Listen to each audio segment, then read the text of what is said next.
Blimey, it's summer again. Just for today. That's 2 days of summer we've had this year. Could get used to this. Hello, Good morning. and welcome to our croft. Notice how I've reworded that. Today we're going to do something a little bit different. Yeah. How can we describe today's vlog? Think of it as like a clearing of the throat, a polite clearing of the throat. A good cough. In answer to some of the more colourful feedback that we get from our trolls and critics and keyboard philosophers. Philosophers. No, you nearly said velociraptor then, Velociraptor. didn't you? And we're going to go through some of the more critical feedback that we get. Yeah. One comment at a time, and just try and basically answer it in a way that shuts you up. Don't worry, it's not going to be some angry rant. No, it's not. We're not bitter and angry. There's no voodoo dolls. Can I have one? We're missing a trick there, aren't we? Imagine that if we could get voodoo dolls. We just thought it would be a good opportunity to give a bit of a cheeky wink to some of the comments that we do actually get. Yeah. Things like, I don't know, swearing, innuendo, maybe even the P word. What, Patreon? Patreon, yeah. And to our actual nice subscribers, this video's for you as well, because for every one critical troll comment we get 10,000 really nice ones from you. Absolutely, So yeah. this video's for you too. Shall we get going? Oh, yes, I can't wait. Every comment we're about to read out is genuine. It's taken from either our social media or our YouTube channel or an email or something that somebody sent that they've posted on another channel saying, Colin, you should look at this one. Let me put my specs on. So they are real comments, word for word. We've copied them. The only thing we've changed is the name because we're not that cruel. No. And we're not like the trolls. So, No. so we've changed the name. So the first one then, are you ready? I'm ready. The first one is from Becky Jambucket, and she says, you need to stop swearing in your vlogs because it's limiting your audience and losing you subscribers. Well, first of all, Becky, if that is your real name, which we know it's not. We know it's not. I want to thank you for caring so much about our potential audience. No, I do. Yeah. I do. Yeah. I love it when people talk about my growth. I think it's brilliant. And from time to time, we do get a little bit of a fluctuation in subscribers, but mostly on the upside. But thank you for engaging with us. Yes. You need a moment. Fine. The thing is, what you see on our channel and our social media is us. It's who we are. And we've never really filtered that. There are some things that we have to filter, but we don't filter the way we are and the way we talk. No. And I mean, the thing is, you've got to put this into some context. It's not like we're dropping the F-bomb every 5 seconds like something out of a Quentin Tarantino film. That's right. We do bleep out the worst of the swear words. So instead of pretending that we're somebody that we're not, we just prefer to keep it real. And that's why we have the bleep machine ready in the editing room. In the editing room, I always thought it was next to you, sat there. Just a button I press on your backside. I really don't like the idea of putting something out that makes us look perfectly polished when we're not. Because if you meet us in the street, we're who we are now. That's who we are. We're common. And so that's why we have the bleep machine ready. And I understand that some people don't like that. But the thing is, I mean, going back to your point about limiting our audience, if you actually look at the growth, our subscriber numbers are still growing month on month as they have from day one. So I kind of disagree factually because it's not true. We are growing month on month. Yeah. So that says to us that there is an audience for two sweary, middle-aged, overweight Yorkshiremen. Middle-aged. That are into canal boats and the Highlands and bees and owls and chickens and dogs and BDSM and getting your clothes off and stuff like that. Go back to the beginning, to vlog number 1. Right. And you'll see that we've never tried to be something that we're not. Oh, and God, no. We've always understood from day one that we are a bit of an acquired taste when it comes to vlogs. And some people don't like what we do, and we've always been completely fine with that. Yeah. But I think the thing you might have to think about is that you're still watching this after 7 years. So to me, That says that you do like a little bit of swearing. Oh! I like this one. Oh, right. This is from Alan Gobstop. Gobstop. He says, foxes afloat can't handle criticism. Say one thing they don't like and you're blocked. Guess they only want fans who worship them. Ooh. It's that old chestnuts. I've been blocked just because I was honest. It's actually untrue. Yeah. Let me explain why. We very rarely block anybody. And if we do, it's not because they disagree with our choice of boat or composting toilet or me talking about naturism or Sean talking about chickens. Yeah. We only ever block anybody if they're aggressive or threatening or abusive, either to us or to you. Yeah. We're always up for a bit of banter, even if it's a little bit critical sometimes, because the thing is, when you live in your life on social media, you're going to get things wrong from time to time. Oh, yeah. And people love to jump in and either very nicely point you in the right direction or be a little bit more critical. But again, you've got to add some context to this. There's a very clear line between somebody saying, I actually don't agree with you on this, and saying, you killed your dad for content, or I know where you're moored, I'm going to come and burn you alive in your boat one night. And that, guess which one is going to get blocked? So there's a difference between being critical and trying to help and being threatening and violent and abusive. Yes. And it's those that are going to get blocked. There's a difference between blocking somebody and hiding their comments. And we do hide some comments. And that's because we've always wanted to keep Foxes Afloat a positive place, whether it be social media or our YouTube videos.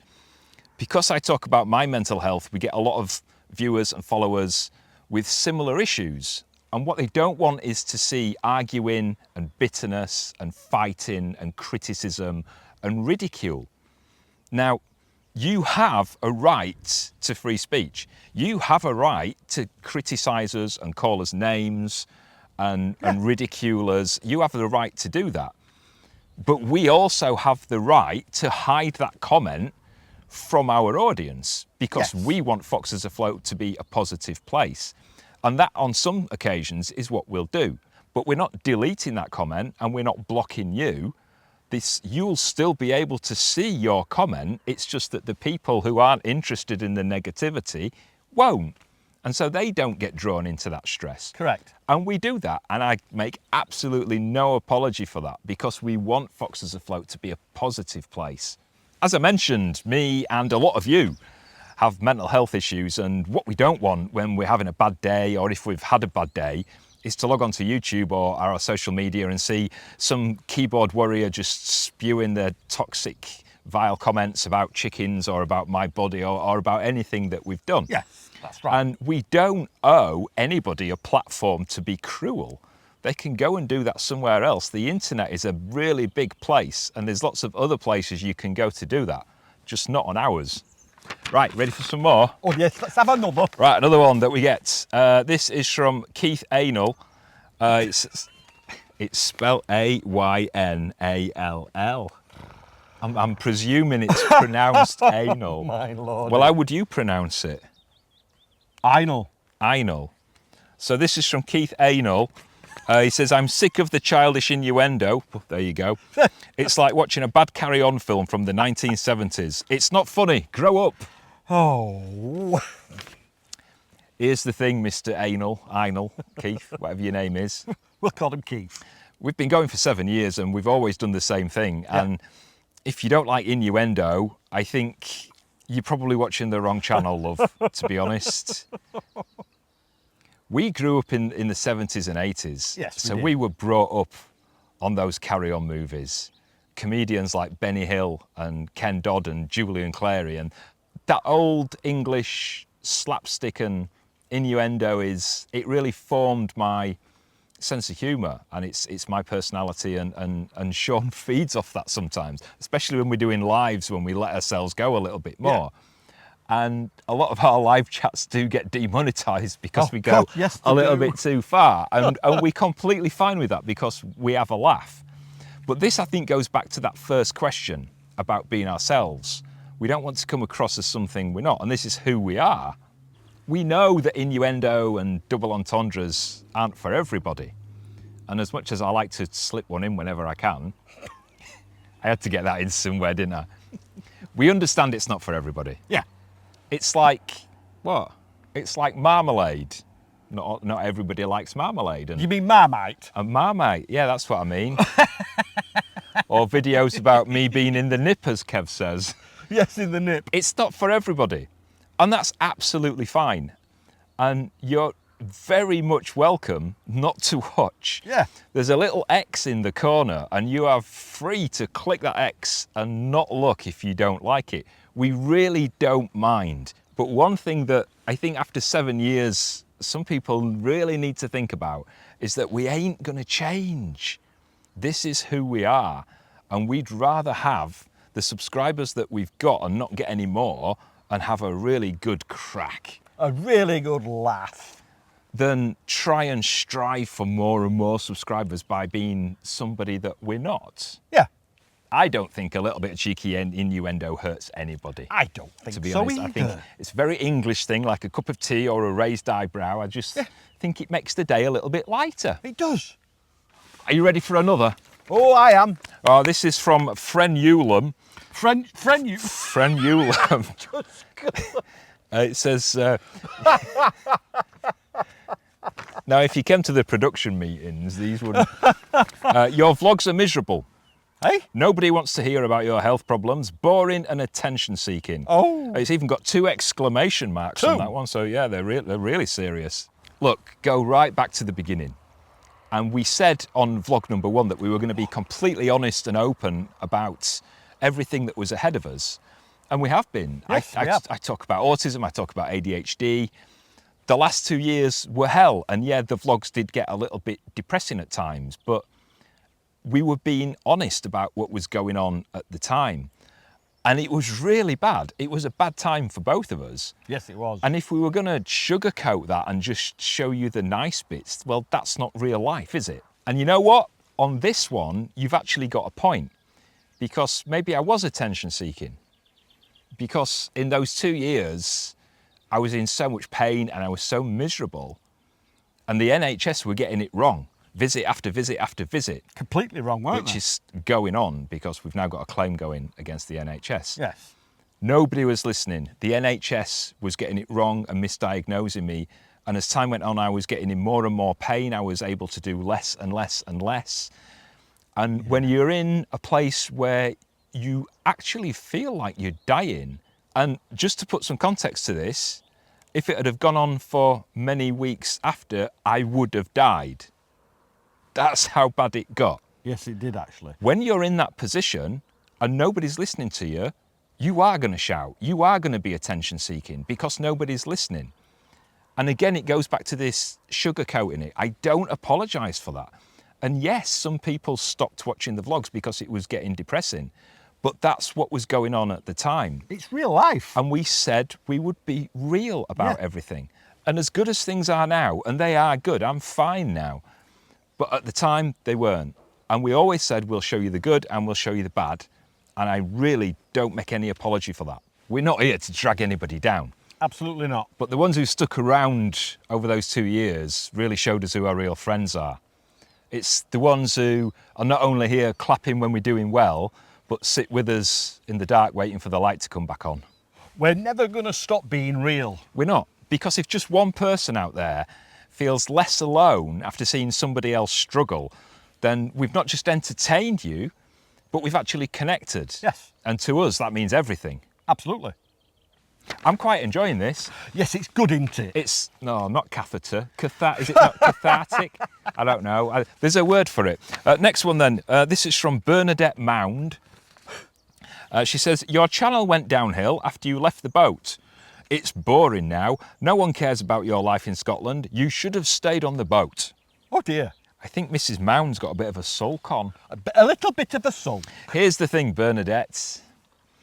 If nobody likes watching our life in Scotland, the thing I can't get my head around is why we have 50,000 more subscribers today than we had on the day that we left the boat. It puzzles me. Now, if our life up here in the Highlands isn't entertaining for you and you find it boring, I think the best thing that you could do is probably use that little X in the corner and just stop watching. Just click it. Yeah, because a lot of people do like the life in Scotland, which is why the subscribers keep going up. Yes. And I think one thing that you have to consider when you're talking about us going back on a boat is that we made a conscious decision to move off the boat. So staying on the boat solely for the purpose of keeping people like you happy is just unrealistic. I would even go as far as to say it's a bit backward. It's a bit, And as for the you should have stayed on the boat, well, I think you've got to put some context to this. Yes, you have. We did move off for a reason, like I've just said. Staying on the boat solely for the purpose of creating content wasn't going to be good for us as a couple. It wouldn't have been at all. The pressure was getting too much for me, and we were looking at other things to do, which is why we came up to the Highlands. And just really staying on there when we didn't want to, it wasn't good for you or me or us as a couple or Otis. And it would have just allowed that pressure and unhappiness to build. And I think eventually that would have turned into resentment and the content would have suffered anyway. Yes. So even if we'd stayed on the boat, because we weren't happy, the content would have just gone downhill. Yeah, it probably would have done, yeah. And I think that would have been an even worse decision than trying what we did. Yeah. Don't get me wrong, we genuinely loved every minute on the boat. Absolutely. Almost every minute. But we did say right from the beginning that it wasn't going to be forever. We actually had a timeline of 2 or 3 years, didn't we? Yeah, we did, yeah. Which is what we did. We did, I think, 2.5 years. Yeah, about so that. it was exactly the kind of timescale that we thought. And it was very clear to me when it was time to move on. And Sean was absolutely fine because we always work as a couple. And if one of us is unhappy, we move on. We do what's right for us as a couple. Correct.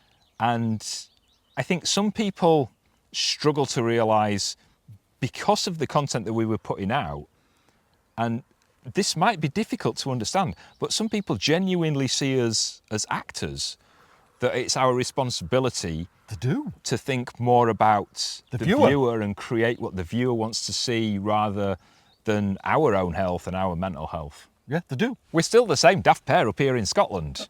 It's still the same swearing and innuendo and me getting my kit off. If you met us, you'd think, yeah, you two are really our crackers. It's just that we've got bees and chickens and an owl and all this landscape around us now. We have. And you know what? If it's not your vibe, that's absolutely cool. Oh, yeah, not it a is, problem with us. But we're not lifelong boaters. We never have been. We did it for the experience. Yeah, we never planned to be, did we? And now we've moved on. And if you followed us as we've moved to the Highlands, well, crack on you. Yay. Last one. Oh, we've got one more. This is from Keith Swank. I love how he changes the names. Swank. I know. You're always begging. It's sad and pathetic. Ooh. Constantly plugging Patreon or your wish list. Get a proper job. Ah, the old begging comments. Why again. we always get this. Always plugging Patreon, which translates into quietly mentioning once at the end of some vlogs. Yeah. At the end of some vlogs. And that's after hours of filming and editing and another bulging disc and making my hernia slightly bigger. And we're not allowed to mention it once at the end of a vlog. I know. On just a few vlogs. But well done, you got to the end. Right, let's clear this one up for the few of you that don't understand. Even though I possess a pair of gold polyester dancing shorts. He does. That still fit. We're far from lounging around in gold dressing gowns, waiting for our staff to fill baths full of luxury goat milk. I wish we had staff. We actually survive on a very modest income, part of which comes from YouTube and Patreon, but also comes from a patchwork of other jobs that we both do. Yeah. So I work as a freelance writer. I write my own books, as some of you know. I also write a lot for other people's blogs and magazines and podcasts. He's always busy. I also work in broadcasting, so I do some radio broadcasting. I do some freelance and advising and production work for radio stations. And You yes, also work with the community. I work within the community, and yes, I also get my kit off. It's called life modelling. It's It is. art, darling. It's art. It's hard. And a few other things. OnlyFans and Patreon. I'm not ashamed of it. It's a patchwork of jobs that form an income, and it's a modest income that we survive. It is. Sean is semi-retired. He was in the Navy, and he got his pension not so long back. And It's not a big pension. It's not a big pension, but he's semi-retired now. How old are you? 60? One. He's 61? You nearly said something higher, didn't you? 72. Oh. So he gets his Navy pension, but he also does little bits around the croft. Sean's the one that makes all the marmalade and looks after the chickens. Yes. And it's a modest income that we get from the eggs that we sell in the honesty box and the marmalade and the honey that we sell. But all together, it adds up to a modest income that just modest.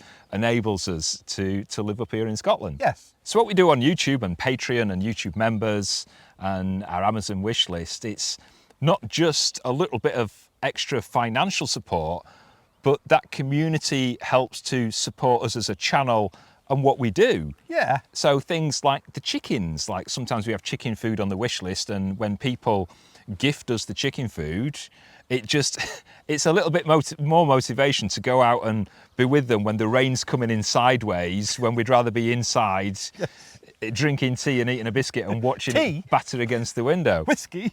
So if the odd mention of Patreon at the end of an occasional vlog feels like begging to you, then maybe you've never had to balance passion and practicality. I don't think dignity is about pretending we don't need support. I think that's right. I think it's more about being honest and thankful and just getting on with it. If it's not for you, that's absolutely fine. But if supporting creators that you enjoy watching feels pathetic, then I don't necessarily think the problem is us. I think it's that your empathy's gone missing. To those of you who have stuck with us, Yes. from before we had the boat, to the narrowboat days, to cruising down Loch Ness, to moving up here beyond the Great Wall towards the Arctic Beyond Circle, the Great Wall. the soggy Highland days, the chickens, the bees, the owl, the nudity, everything. If you stuck with us, thank you. You're the reason we keep going and why we share our lives, and the channel feels like home. It's your kindness and your humour and your support that gives us faith that even though the internet can be a huge, mean place sometimes, there is also a lot of kindness. And that's why we're still going after 7 years. And we've got you to thank for that. We definitely have. We hope you've enjoyed this. If you're not already, please subscribe, click the thumbs up, hit the notification bell. Shall we mention Patreon? Oh, go on, you can join if you want. If you want some extra content and help support the channel, join us on Patreon or become a YouTube member. I feel guilty now. Oh, I don't. But you know, we've explained why we do it anyway.